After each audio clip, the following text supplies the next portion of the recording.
weiß Bescheid. Entiendo.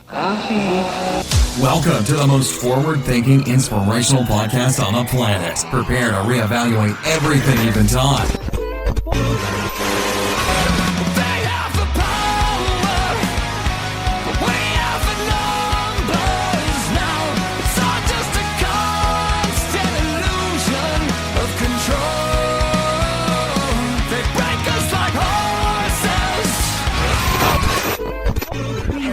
They can tell us we're crazy, and we can say, well, you haven't seen anything yet.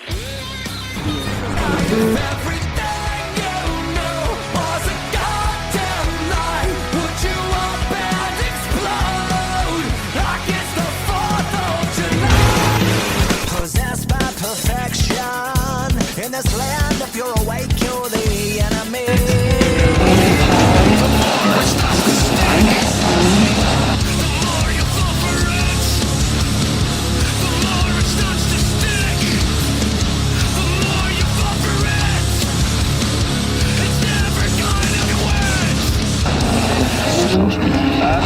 Where they lead, you will follow.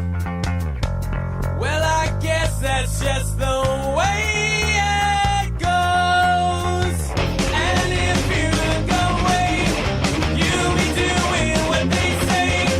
And if you look alive, you'll be singled out and tried. Every day a new deception. Pick the scene and take direction. And on a search to connect. But I don't wear a mask and I have no regret. Down on your knees, you don't look so tall. Open your eyes and the empire falls.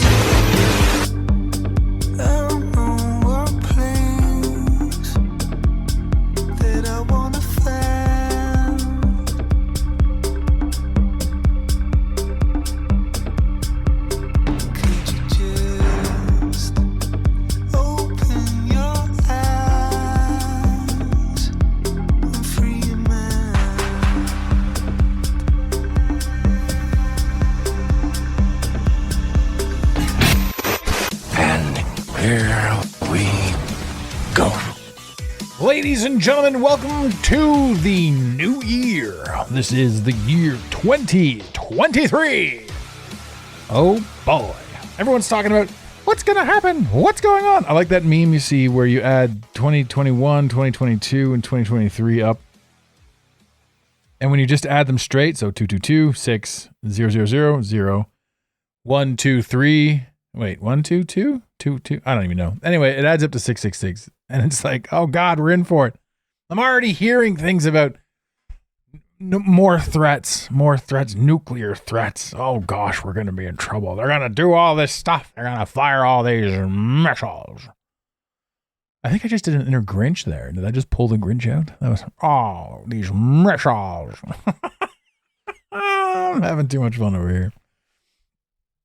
I have a lot I want to talk about on the show today, and it might be scattered. I mean, this is like, there's a lot of things that I'm going to go into in detail later and throughout the year. I just feel that, I don't know. I think that everything's kind of changing in such a way. I think that we're crossing over thresholds. I think that we're passing through energies and certain things don't apply anymore. It was dawning on me more and more towards the end of last year.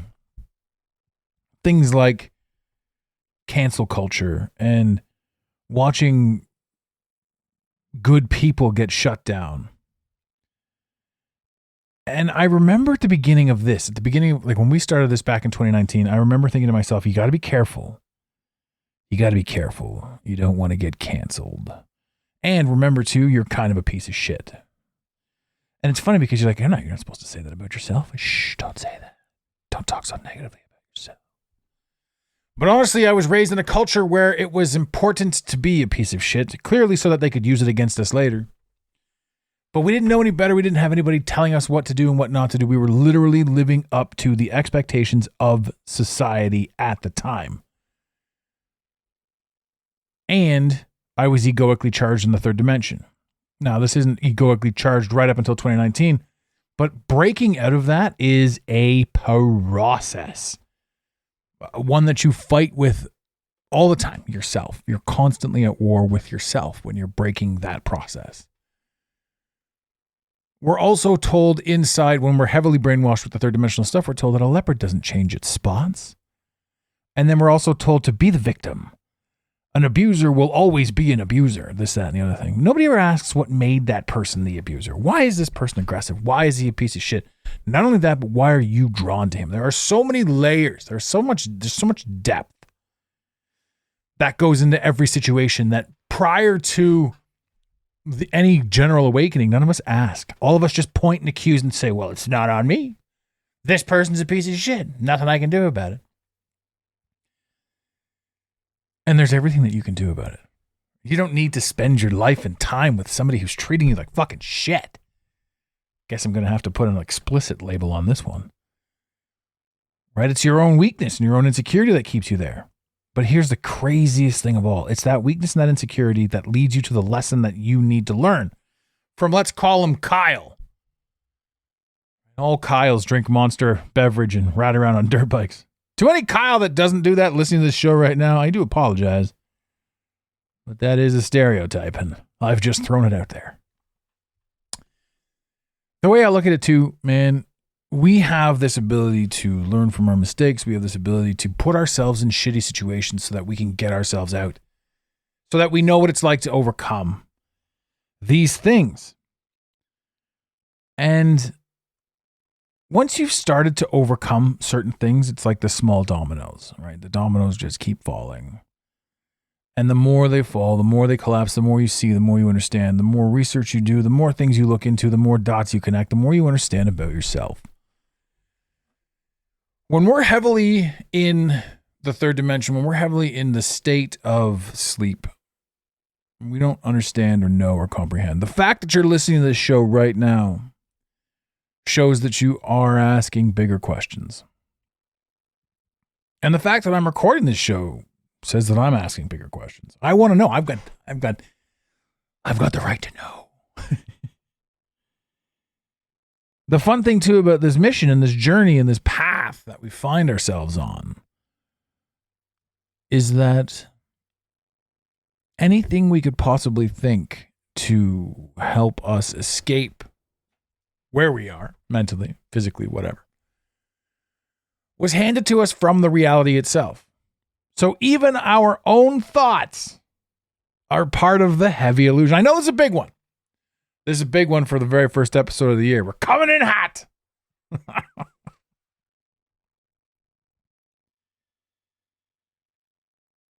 When you can sit with your own thoughts and go, okay, no matter what I believe, it's bullshit. It gives you a leg up. Because there's also that old saying too, remember, stand for something or fall for anything. And that tricks people. Because any single one of your beliefs, if you're not able to question your own beliefs, any single one of them becomes a limiting belief. It's new information that allows us to extrapolate upon old experiences. Now, we're still stuck in the same situation where everything is part of the same thing. So we have to really think outside the box. And even in doing so, it's still a game that we're playing. It's still a game that we're playing with regards to all of this stuff. But what does give you power, or me anyhow, is understanding that I'm not here to be responsive to other people. I spent the majority of my life responding to things and playing defense. Learning, understanding, comprehending, and I did everything I had to do. And I learned everything I had to learn by hook or by crook. I was a terrible, terrible person to some people, and I was a saint to others. I was treated like absolute garbage by some people, used and abused.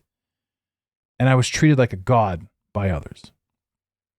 I have the ability to see within myself the mistakes that I've made and the lessons that I've learned, the lessons that I have to continue to learn in becoming the person I'm very excited to become. Looking forward to my future and understanding this coming from a person who was at one point suicidal, heavily, very deeply suicidal, to be able to look at the future and go, holy fuck, this is going to be amazing. This is going to be incredible. Right? And what do people say now? What is the problem that they have now with the future? A lot of people. Uncertainty, fear, all kinds of crazy stuff. One of the big topics that I want to get into this year, or at least talk about it, or do more research on myself, and you can do yourself as well, is when we talk about narratives, when we talk about things being pushed, there is a massive correlation between everything that's detrimental and peculiar and the colors blue and yellow. Look how many emblems, logos, teams, whatever, designs represent the colors blue and yellow. It's staggering. Why are blue and yellow everywhere? This is a rabbit hole that I have yet to go down, but I'm phenomenally just inspired by, because there is a connection to all of them and an intention with all of them. Colors are huge. Colors in this reality are huge. This reality, too, is something that's so, I don't even know, man, for lack of a better term, majestic. We can see the darkness. We can see the stuff. Every single thing that you see on television is telling you to fear thy neighbor. There's even a show, Fear Thy Neighbor. Fuck. I used to love that shit. I used to look how big true crime is right now. You know what happens when people watch true crime? It could happen to you. Right? There's this piece that's like, oh, there's this piece of us that's like, well, at least it's not happening to me. And then there's this piece of us that's like, well, it could happen to me. And it's because of those true crime things that we sit back and we go, oh, I'm scared now of being alone in the dark.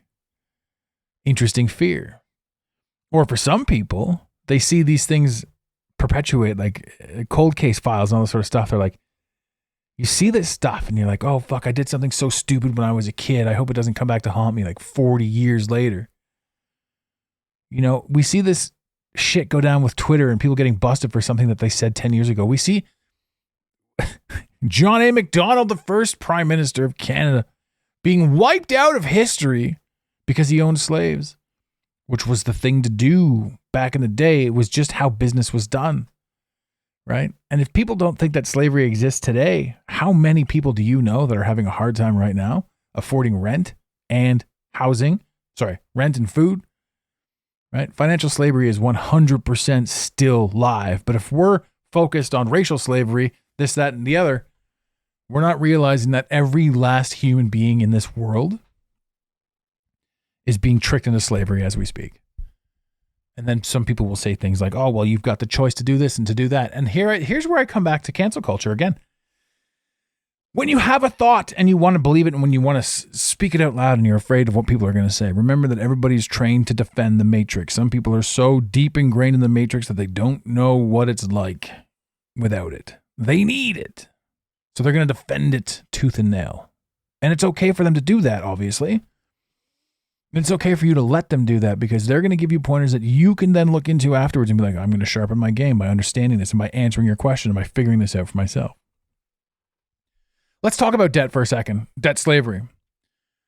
Let's take a microcosm of the earth. Well, this here reality. Let's say there's a town. It's a beautiful town. And there's 1,000 people in this town. And each of them are in debt $100. What is that, $10,000? If 1,000 people are in town is 100,000 times 100 is 10,000. My brain doesn't work and it's not even important to me right now. But let's just say arbitrarily, let's just say the whole town's in debt. And a traveler comes to town and stays at the hotel. The hotel has a 24-hour return policy. If you're not happy, you get your money back. So the traveler shows up at the motel, pays the man $100. Says, I will be spending one night in your fabulous motel as I pass through your town. So the man, the motel owner, takes his $100 and says, I owe the baker exactly $100. Amazing. Gives that 100 to the baker. The baker says, wow, I owe my accountant $100. Gives that money to his accountant. Accountant says, wow, I owe my cat sitter $100. Gives that money to his cat sitter. Cat sitter says, wow, I owe my smaller cat sitter $100. Now the tiny cat sitter has his $100, or her, or they, or them. Imagine this carries on, etc., all through the town. The last guy says, hey, I owe the hotel-motel keeper $100. Gives it back to the hotel-motel guy just as the wanderer is checking out. The wanderer says, your sheets were scratchy and there were things on the walls. I want my money back. The hotel owner says, all right, sir. As per our policy, here is your $100. So now, the wanderer traveler has come into this majestic town of 1,000 people who were each in debt $100. The total debt of the town was thousands of dollars. I'm really upset about that. 10,000 or 1,000? I remember forgetting my numbers. It's been a long day. Leave us all alone. So, after everything's all said and done, that $100 passed through the entire town and was then handed back to the traveler. Nobody is worse for the wear, except the entirety of the debt in the town is cleared up. This is the thing that they don't explain in school. Right? They talk about the earth. The earth is in debt $10 trillion. The who? And for what? This traveler showed up to town with $100 to spend the night in a hotel. 1,000 people lived in this tiny town. The town is in debt $100,000. $100 handed back to the traveler after 24 hours wiped out the debt. I know it's just a story, and I know that there's a million different factors that go into it. Right, but if we think about this stuff, and if we start asking these questions, if we start pushing these things through, $100,000 debt wiped out with $100. Nobody's worse for the wear. Everybody got their $100, debt paid off, free and clear. Traveler asked for his money back. The same $100 cleared $100,000 worth of debt. So now,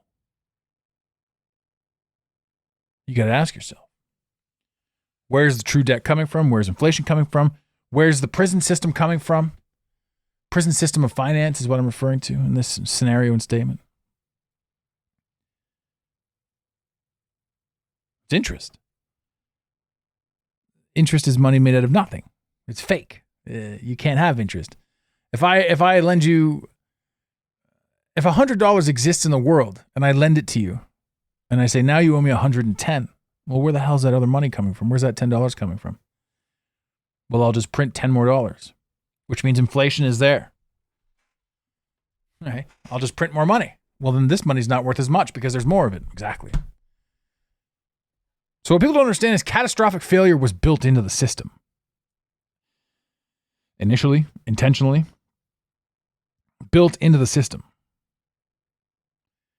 And the funny thing about this is why we're looking at $9 a head of lettuce right now, because they keep printing more money. And every single time you hear about a new billionaire, it's not like this guy's like, hey, I got money. It means that this person's got more money because more people have less money. And when there's less money, they got to print more money. And this is why things go up in price, yet minimum wage doesn't. So this slow burn, this slow financial slavery burn has literally been playing out for so much longer than we could ever possibly have imagined it was. But why? Why is the question? Because again, it's not anybody's fault that this is the thing. It exists so that we can become aware of it. And when we become aware of it, we don't give a shit. The illusion of money. You see this stuff everywhere. It's like, follow the money. Don't trust the science. Follow the money. The money is a trap too. Money's not real. It was invented by the very same elite that appear to be running the show. Now, I could talk for hours and hours and hours about how money's not real. Right? And I will. We're going to be going over that a lot this year. I mean, not a lot. Like, it's not going to take up a ton of time. But it's going to be a recurring theme in the bullshit that keeps us all filled with anxiety and depression. How do I get more? Do I need more? What does it mean to have more? I don't know. Right? How do we stop the people that are doing this? How do we do all that? Well, we just stop really playing the game. You don't need to play the game. You can play the game, but you also don't need to take the game so seriously. You can have fun and not worry so much about the money. But again, this is and was the intent. And it will also be first and foremost and right at the forefront when they start doing the collapse of it all, because it was designed to collapse. That's the funniest thing when we talk about taxes. It's so much slavery, right? But what do we believe? We believe that the taxes pay for the roads. They pay for our schools. Our taxes pay for our ability to be indoctrinated to believe in things like taxes. It's a vicious circle, and it's hilarious once you spot it. On average, we pay 30 to 40% of our paycheck simply to stay out of jail. How absurd is that? If we just said to the people, you can have all the money, take it all. I don't give a shit. I don't want it. I don't care. Me and this group of people are going to go do something completely different. Oh, well, now the game's flipped. But here's the deal. That's coming. There's an awareness that's coming, which is what's going to make this year pretty interesting. The fear of finance and the control that it has over people is losing its grip. People are understanding that money is it's becoming absurd.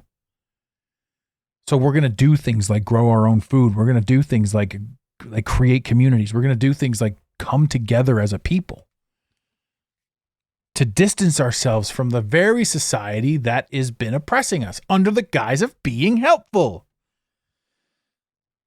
We've been tricked. We've been tricked since day one. And it's playing itself out right now. It's showing itself. You know, the prison planet that we're in exists. Now, there's another thing too. I mean, shit, I've got so many things I wanted to talk about here, but we're already at like 20 minutes.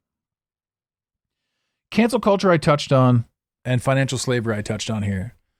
Cancel culture is one of the most fascinating things in the world too, because the more you talk about what you want to talk about, the more in line and in tune you are with yourself and with your energy, with your ethos, with your essence. The more you're going to find your audience because they want to listen to it, because they themselves, you guys, are listening to my words now and getting inspired or empowered or infuriated. And you're going to take that energy and you're going to create something massive with it. Not just my words, but I'm just a small piece in the ever-growing number of things that you're taking in. Because you're growing, because you're learning, because you're being awesome. And by me speaking, I'm doing the same thing. I have the opportunity to grow, understand, comprehend, become awesome. Finance is a trick. And there's a million ways that you guys can research this and look this up, but certainly start understanding that and comprehending it. And if we're no longer afraid of finance, then we're not afraid to earn. We're not afraid to create. We're not afraid to walk away from that job that's limiting us to 50 grand a year so that we can go out and make 150 grand a year doing something completely different. Money it's not the be all end all. It's the trick. It's like the oil in your car. You don't drive around worrying about the oil in your car, but without it, your car is done. Right? People think it's like the gasoline. I've always got to worry about the gas. Always got to put more gas in it. Without any gas, we're no problem. Blah, blah, blah. Right? But money, when done properly, is the result of you living in proper resonance with what you need to do. And eventually, we can work our way out of it. But remember too, we were tricked into things like buy the most amount of shoes, buy the big house, buy the fanciest car. Live outside of your means no matter how much you're making. This is the illusion. This is the trick. This is the trap. This is what all of the televisions tell you to do. And remember too, the majority of this generation grew up with Pimp My Ride, and MTV Cribs. So no matter what you think, you got to have more. But all of television, all of media was tricking you from the get-go. One of the final things I'm going to touch on this topic in this episode, which is what I wanted to start off with, but we're going to end off with, especially after everything I've just said. This whole show,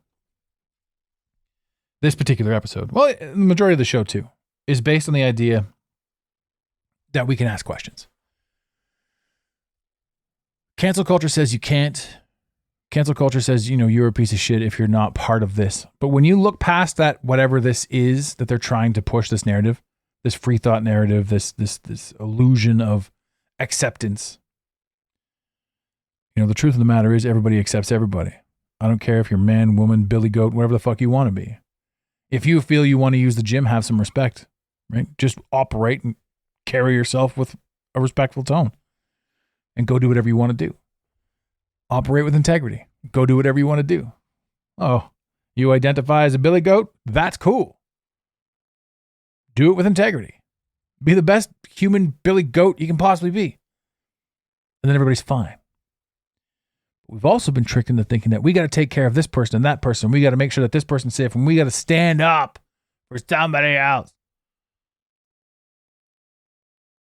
And the majority of the people that are standing up for somebody else, quote unquote, he does with his fingers, are people that haven't taken care of themselves first and that don't want to take care of themselves first. How many people were how many in your life, and you witnessed this, how many people were so stoked to get that vaccine? And I'm talking about overweight people, overweight smokers, super stoked to get that vaccine. How many people bought the initial story? Like in Canada, we have liquor stores that stayed open throughout the entire pandemic. And the reason they stayed open when everything else shut down, the real reason they stayed open was because it's easy to manipulate a lubricated society. But the storyline as to why they stayed open was there are so many Canadians that are so close and on the brink of pure alcoholism that if we shut down the stores, the liquor stores, and these people couldn't get their hooch, the hospitals would be overrun with ridiculous drunks. The world ate that shit up. I think about cancel culture again, and I think to myself, if anyone's going to cancel me, you're going to raise awareness for those that need to find me. And I know this because I sit back and I say to myself, if I see somebody getting canceled or cancel culture attacking somebody, my first inclination is to look in to see what this person's done. Not why are they being canceled, but what's the reasoning behind the cancellation? In other words, what did they really do that triggered the flash angry mobs? We also know that the majority of cancel culture was run by bots. I mean, this came out in the Twitter files. Cancel culture was just a series of fake accounts on Twitter that just lashed out and attacked and gave numbers and gave an illusion of attack of purity. If cancel culture came for me tomorrow and they lashed out and they wrote all crap all over my stuff, well, there it is, right? I still wake up tomorrow morning and I still put a podcast out, right? And the people that are looking around going, what did this guy do? Why are they canceling him? Again, we've been tricked and trapped into the illusion that everything is evil and bad, and we're looking to so many people are out there looking to pass blame. The overweight smokers who are running around getting the vaccinations took such pride in getting that vaccine. I'm doing what I can for society. No, you're not. You're killing yourself with cigarettes. You're killing your neighbor with secondhand smoke. You're killing somebody that maybe is in the car either with you or beside you when you have a heart attack from being obese and not taking care of yourself. These are extremes. Of course, I understand that. But the amount of egregious energy I faced by people who never spent 1 minute taking care of themselves, deciding that they were going to get the 4th, 5th, 6th, 7th booster jabby boost, boosty joopies, boobly booblies, and then they were going to yell at me for not getting it. How dare you? Self-righteousness is not something that's going to age well. And in this growing culture, in this growing society, we're getting to a point where we are allowed to ask questions. We are allowed to ask questions. I don't have to defend myself anymore against a narrative that consistently shatters its own backstory. I sit in a spot right now where the questions that I ask are integral. They're important questions to me. They're things that I want to know about sort of who and where I am.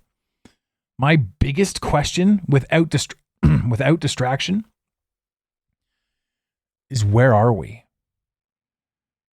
right? And I know that there's a billion distractions. There's a million people out there, flat earth, concave earth, hollow earth, projection, simulation, all this stuff. And you guys who have listened to me long enough know that I lie on the simulation side of things. But I want to know where, why, for who, for how long. There's a really neat theory out there called the right way to die. And that's probably what I'll get into next week or next episode whenever I record it. But I've got a lot of stuff I want to talk about. And the right way to die is a really neat one. The theory being we don't go into the light because that just cycles us back through this crap. But we go out of the light. We go into the darkness. And then we elevate. There's a lot to it. And there's a lot that I can extrapolate upon it from it. From my own learnings and teachings and the such. And what have you, and hither and yon. I've been sitting here talking straight for a half an hour, and I could go on and on and on because I have so much I want to talk about with these topics. But this year's going to be interesting. I don't know where it's going to lead or how it's going to go, but I do know that this being the first episode of the year, all of these little things that I've just grazed upon are what we're going to expand upon. How it affects us, how it affects you, how it affects your business, how it affects your ability to create. There's so much that goes into it. In our company, what we're doing as well right now is we are changing everything that we do so that we can stay ahead of these things and that we can help our clients get to where they need to be faster while understanding what they're doing. And I think to me that's the most important thing. You know, we are playing a game.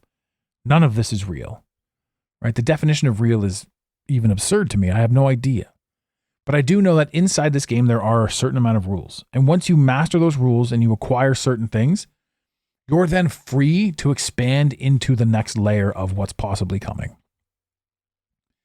And I can assure you right now, ladies and gentlemen, that once you've made over a certain amount of dollars in your life, that it no longer becomes a focus and that you can then liberate yourself into what you want to do next. This is one of those things too, that once you start doing these things, like you break free from the idea of having to have the best this and the most expensive that, and then being a debt slave, continuing the debt slave cycle. You change that. You change that when you know it's time to change. So what comes next? Man, oh man.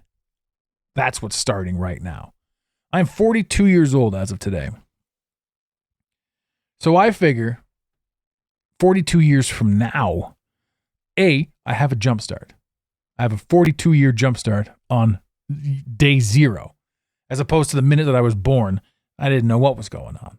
I'm flip-flopping all over the doctor's desk. Why was I born on the doctor's desk? Why weren't we in a lab? I don't know. I don't even know. But I do know, I don't know where I came from, but I came from somewhere, didn't I? Well, I know physically where my meat suit came from, but I don't know where I came from, and I don't know where I'm going. But I do know that I've got 42 years practice. In the next 42 years, I'm going to perfect something. I'm going to get somewhere. I'm going to understand something. And I'll tell you this. I think that stargates have something to do with it. Maybe they're entrances and exit portals. These gateways that can knock you into something else. I don't know. But I remember up until now having a very firm set of beliefs about a bunch of things and arguing those points with other people. You know, one of the greatest memes in the world is a man on his deathbed going, I just wish I spent more time arguing with perfect strangers on the internet. I'm no longer here to argue. I'm here to communicate. I'm here to connect, and I'm here to see what you've got to say. And I'd love to find out who you are, where you are, how you got to where you're going.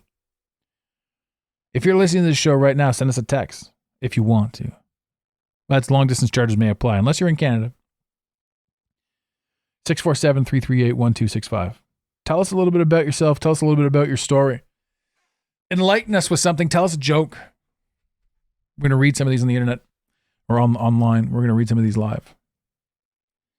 There are things that I want to start doing. There are things that I want to start making this show more interactive. There are things that I want to start doing and connecting with you guys more and more and more. I want to connect with everyone that's listening.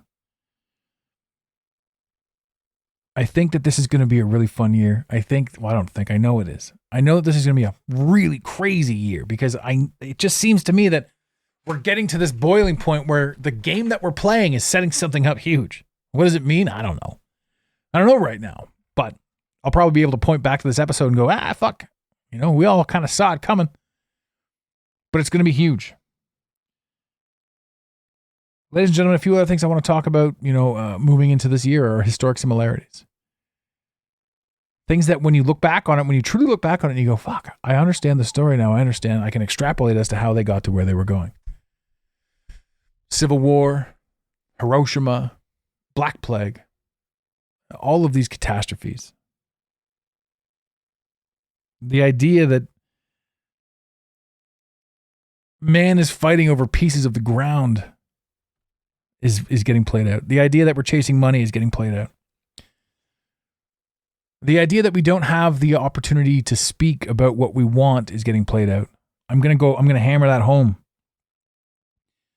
Be free to ask your questions. Why wouldn't you? Why is it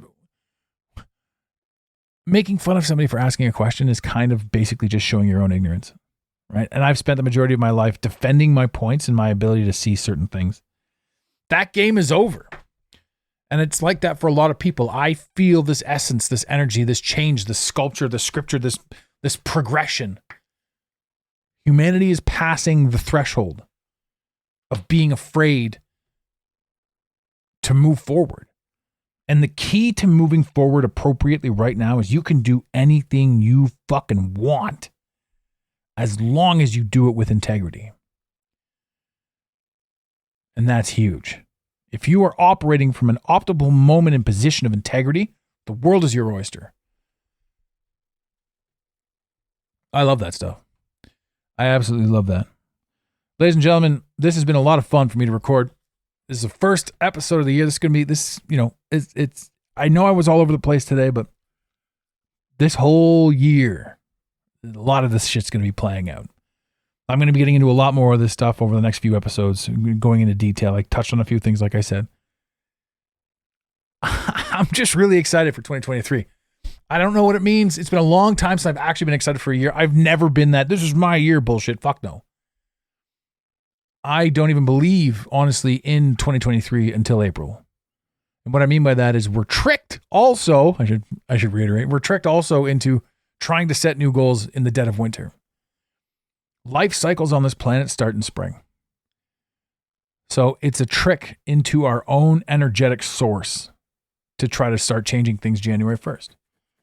My New Year's rezos don't start until April 1st. I don't have any rezos this year other than to be more observant, which isn't really a rezo. It's just a pattern and a path that I'm on.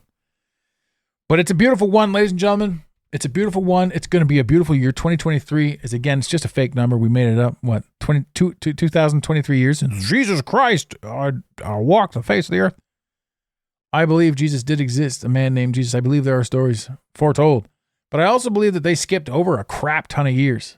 Right? Remember the Dark Ages? Nobody does. All of a sudden, they just guessed. It's just a guesstimation. Nobody was keeping track. Nobody said, hey, it's the year 1684. Nobody gave a shit. It's the year 982. Oh, yeah? The turn of the century? When it was the year 1000. Oh, no. Fascinating. All of this shit's fascinating when you can truly grasp yourself inside the simulation. Lots going on. I'm all over the place, ladies and gentlemen, so I'm going to stop right now. And I will say this. Welcome to 2023. And in the infamous words of Red Green, keep your stick on the ice. We really hope you enjoyed this episode of the Mental Mastery Alliance podcast. Stay connected with us directly through the mentalmasteryalliance.com. You can also join the discussion on Instagram at instagram.com/the Mental Mastery Alliance. Let the team know you're listening by using the hashtag TMMA or tagging us at the Mental Mastery Alliance. To have your voice heard on the show, leave a voicemail or send a text to 647-338-1265. Long distance charges may apply. If you love us, leave us a review. If you hate us, you spend your time in weird ways, but also leave a review. Every review on iTunes tickles the algorithm, helping us grow. Until next time, unity over division. This concludes the most surreal portion of your day. You got it, Pontiac.